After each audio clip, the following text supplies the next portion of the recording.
रुचि की जब शादी होती है तब उनके जो है ससुराल वाले कोई डिमांड नहीं करते हैं, और जैसे उसकी शादी हो जाती है उसके बाद जो है काफ़ी ज़्यादा डिमांड्स होने लगती हैं।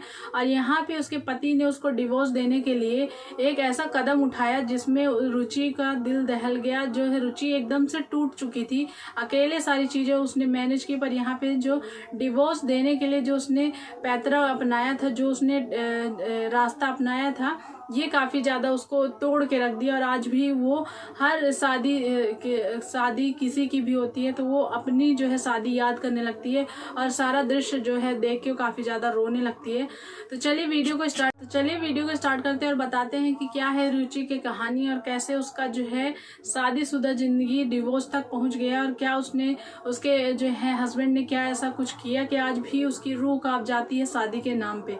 तो यहाँ पे अगर आपको वीडियो अच्छी लगेगी तो वीडियो आप लाइक जरूर कर दीजिएगा, शेयर कर दीजिएगा, और अगर आप इस चैनल पे नए हैं तो चैनल को जरूर सब्सक्राइब कर लीजिएगा। आपका जो है एक सब्सक्राइब हमको आगे बढ़ाएगा, आगे जो है नई नई कहानी लाने के लिए प्रोत्साहित करेगा। तो चलिए वीडियो को स्टार्ट करते हैं। यहाँ पे जैसे मैंने बताया कि रुचि, तो ये कानपुर की एक रुचि थी जिनका एक परिवार था, तीन बहनें थी, एक भाई था, और यहाँ पे जो है मिडिल क्लास के फैमिली से बिलोंग करते थे, ज़्यादा कुछ यहाँ पे था नहीं। रुचि के पापा जो हैं वो यहाँ पे कपड़े की दुकान रखे हुए थे, उनकी दुकान जो है वो ठीक ठाक चल देती थी, पर यहाँ पे 3 बेटियां थी जिनको दहेज के साथ उनको भेजना था, तो इस हिसाब से उनके पास ज़्यादा कुछ था नहीं, पर एक दुकान थी जिसमें वो काफ़ी ज़्यादा मेहनत करते थे। और यहाँ पे जो है रुचि जो थी वो दूसरे नंबर की उनकी बेटी थी, तो यहाँ पे जो पहली नंबर की थी रेशमा, उसकी शादी हो जाती है और यहाँ पे वो सेटल हो जाते हैं, काफ़ी खुश रहते हैं। उनको जो है ससुराल पक्ष भी रेशमा का काफ़ी अच्छा रहता है, सपोर्ट भी करता है। जब यहाँ पे रुचि की शादी की तैयारी होने लगती है, ढूंढने की जो है एक प्रक्रिया होने लगती है, जब यहाँ पे एक अच्छा परिवार मिल जाता है, उनके हैसियत से कह सकते हैं कि एक अच्छा और बड़ा परिवार, पैसों वाला परिवार मिल जाता है। यहाँ पे उसके सिर्फ 2 भाई रहते हैं, और यहाँ पे जो है उसके रुचि के जो बड़े वाले जो भाई रहते हैं, रुचि के जो जेठ कहेंगे, तो उनकी शादी हो जाती है और यहाँ पे रुचि जो है वो देवरानी बन के जाती है। तो ऐसे कुछ करके यहाँ पे इनकी शादी होती है। शादी होने के बाद जब यहाँ पे शादी में उसके सास ससुर काफ़ी ज़्यादा उसको प्यार दिखाते हैं, काफ़ी ज़्यादा उसकी भाभी जो रहती है, जेठानी जो रहती है, वो भी काफ़ी ज़्यादा उसको प्यार दिखाती हैं और सब कुछ ठीक रहता है। उसके बाद जब 1 महीना जो है बीत जाता है, उसके बाद जब रुचि फिर से मायके जाती है और यहाँ पे जब देखते हैं कि जब वो आती है तो फिर ज़्यादा कुछ सामान वो नहीं लेके आती है, तो इसकी सास जो है वो कहीं ना कहीं उससे रूठ जाती है, नहीं बोलती है। तो यहाँ पे वो काफ़ी ज़्यादा परेशान हो जाती है कि मैं अभी तो आई हूँ, मुझसे ऐसी क्या गलती हुई जो मेरी सास जो है वो मुझसे बात नहीं कर रही। तो यहाँ पे जो है रुचि अपनी जेठानी से पूछती है, तो यहाँ पे वो जेठानी बोलती है कि तुमने तो अपनी शादी में कुछ लेके नहीं आई हो, और तुम जब अब दोबारा आई हो तो तुम फिर ऐसे ही खाली हाथ आई हो। तो यहाँ पे रेशमा जो है, रुचि जो है वो ये कहती है कि देखिए मेरी हालत आप लोग, मेरे मायके पक्ष की हालत आप सब जानते हैं। हम लोग के पास जितना था, मेरे पापा के पास जितना था उतना उन्होंने दिया, उतना उन्होंने किया, पर एक और बहन है तो सब मुझे वो नहीं दे सकते हैं। तो यहाँ पे वो बोलते हैं कि मेरे मायके में तो बहुत सारी चीज़ें आई थी, पर तुम्हारे यहाँ से तो कुछ भी नहीं आया। ये सारी चीज़ें होती है और काफ़ी ज़्यादा वो उसको एक सदमा सा लगता है कि जो लोग मुझे अच्छा प्यार दिखा रहे थे, अच्छे तरीके से रह रहे थे, अब वो धीरे धीरे बदल रहे हैं, कैसे इन लोग जो है अपना रंग दिखा रहे हैं। ये सोच के काफ़ी ज़्यादा रुचि परेशान रहती थी। पर ये जो ससुराल में होता था वो जो है अपने मायके में किसी से शेयर नहीं करती थी। ऐसे ऐसे जो है दिन बीतते गए, 1 से 1.5 जो है साल हो गए, और यहाँ पे ऐसे ही उनकी डिमांड्स बढ़ती गई कि अपने मायके से ये लेके आओ, पर यहाँ पे रुचि जो है वो नहीं लेके आती थी। जैसे यहाँ पे 2 साल हो गए तो उसकी सास जो है वो अपने बेटे को जो है काफ़ी ज़्यादा उसके कान भरने लगी, उसको भिड़ाने लगी, और यहाँ पे वो कहने लगी कि कुछ भी तुम्हारे ससुराल से नहीं आता है, देखो अपने भाई के यहाँ से कितना सारा पाए हैं, और ये सारी चीज़ों में जो है तुम अपनी बीवी को क्यों कंट्रोल में नहीं रखते, क्यों उससे कुछ भी नहीं मंगवाते। और यहाँ पे इस तरीके से कान भरने लगे। 2 साल बाद आप समझ सकते हैं जो है यहाँ पे दहेज के लिए पहले नहीं बोला गया, और 2 साल बाद उसको और ज़्यादा परेशान करने लगे। यहाँ पे उसके जो है पति ने वो धीरे धीरे उसको मारने लगा, पीटने लगा। पर यहाँ पे रुचि का स्टेटमेंट यही था कि जब मुझे मारो, कुछ भी करो, मुझसे मतलब नहीं, पर मैं ये जो है दहेज या कुछ भी मैं अपने पापा से नहीं मांग पाऊंगी, क्योंकि उनके पास कुछ भी नहीं है। ये सारी चीज़ें होती है। उसके बाद जो है धीरे धीरे वक्त बीतता है। 2.5 साल में जो है उनके एक वो प्रेग्नेंट हो जाती है रुचि, और उनके यहाँ एक लड़का जो है वो होता है। रुचि का एक बेबी होता है जो कि बेबी बॉय होता है।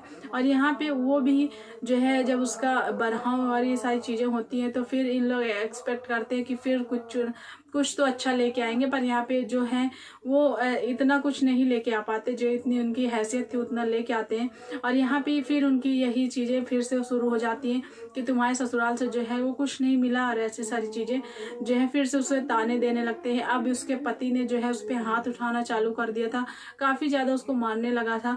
यहाँ पे परेशान होकर उसने जब 4 साल हो गए तब यहाँ पे अपने बहन से, छोटी बहन से कहा।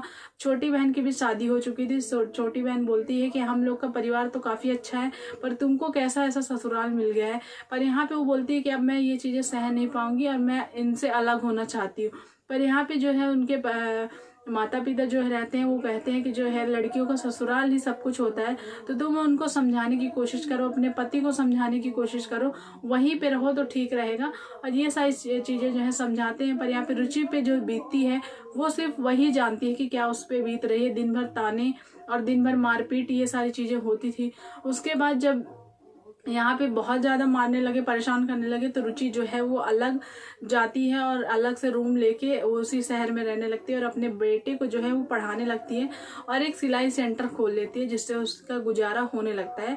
और यहाँ पे कहती है कि मायके पक्ष में मैं बोझ नहीं बनूंगी और यहाँ पे ससुराल में नहीं जाऊंगी। इसी दौरान जो है यहाँ पे उसका जो पति रहता है उसको नोटिस भेजता है कि मुझे तुमसे जो है डिवोर्स चाहिए। पर यहाँ पे रुचि बोलती कि मैं किसी कीमत में तुम्हें डिवोर्स नहीं दूंगी, दूसरी शादी मैं नहीं करूंगी और दूसरी शादी जो है वो तुमको भी नहीं करने दूंगी, ये उसका स्टेटमेंट रहता है। पर यहाँ पे उसका जो पति वो काफ़ी ज़्यादा इस बात से बौखला जाता है और वो कहता है कि मैं डिवोर्स तो जो है वो लेके रहूँगा।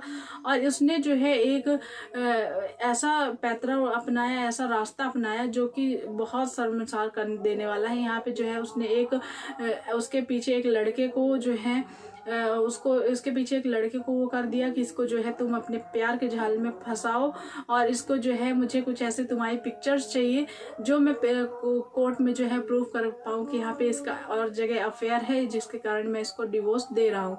यहाँ पे एक जो है संजय नाम का लड़का रहता है और उसको जो है अचानक से मैसेज करता है और मैसेज करते करते जो है ये दोनों की बातें जो है बढ़ जाती हैं और बढ़ने के बाद इन दोनों जो है मिलने लगते हैं। और यहाँ पे संजय जो है यकीन दिलाने लगता है रुचि को कि मैं भी जो है शादीशुदा था और डिवोर्स हो गया था, तुम्हारी तरह कहानी मेरी भी है, तो तुम जो है अपने पति को डिवोर्स दे दो और हम दोनों जो है वो शादी कर लेंगे। और इस दौरान जो उन लोग जो है पार्क में मिलते हैं और गले मिलते हैं, ये सारी जो है फोटोग्राफ्स उनके पास संजय के पास आ जाती है और संजय जो है वो उसके पति रुचि को दे देता है। और यहाँ पे उसके जो है कुछ पैसे उसको दिए जाते हैं जो कि उसका काम वहाँ से खत्म हो जाता है और अपना फोन जो है वो संजय स्विच ऑफ कर लेता है। और यहाँ पे रुचि काफी ज्यादा परेशान हो जाती है। और जब उसकी कोर्ट में पेशी जाती है तो यहाँ पे पेशी में उसके पति ने ऐसी सारी फोटोज जो है वो जज के सामने रखी और कहा कि इसका जो अफेयर है वो दूसरी जगह चल रहा है, इसीलिए मैं इसके साथ नहीं रहना चाहता। और वो जो है गले मिलने की, हाथ पकड़ने की, ये सारी चीजें जो है थी वो फोटोज जो है कहीं ना कहीं बयां करती थी। यहाँ पे इस तरीके से सारी चीजें हुई। पर यहाँ पे रुचि जो है वो आज भी अड़ी है कि मैं तुम्हें डिवोर्स नहीं दूंगी और उसके वकील ने जो है उस चीज को जो है कैसे उसको फंसाया गया ये जज के सामने रखा। पर यहाँ पे इन लोग का भी डिवोर्स नहीं हुआ है और यहाँ पे ये केस जो है वो चल रहा है। इस कहानी से, इस रुचि की कहानी से आप रुचि को क्या सिखाना चाहते हैं कमेंट करके जरूर बताइए। रुचि की जगह अगर आप होते तो उसमें क्या करते, आप जरूर अपनी राय जो है लिखिएगा। यहाँ पे रुचि का लड़का जो है वो धीरे धीरे 6 साल का हो चुका है और ये कहानी जो है वो कानपुर की थी। तो आप अपनी राय जरूर कॉमेंट में लिखिएगा। चलिए मिलेंगे कल के नए वीडियो में, तब तक के लिए bye bye. Thanks for watching. Thank you.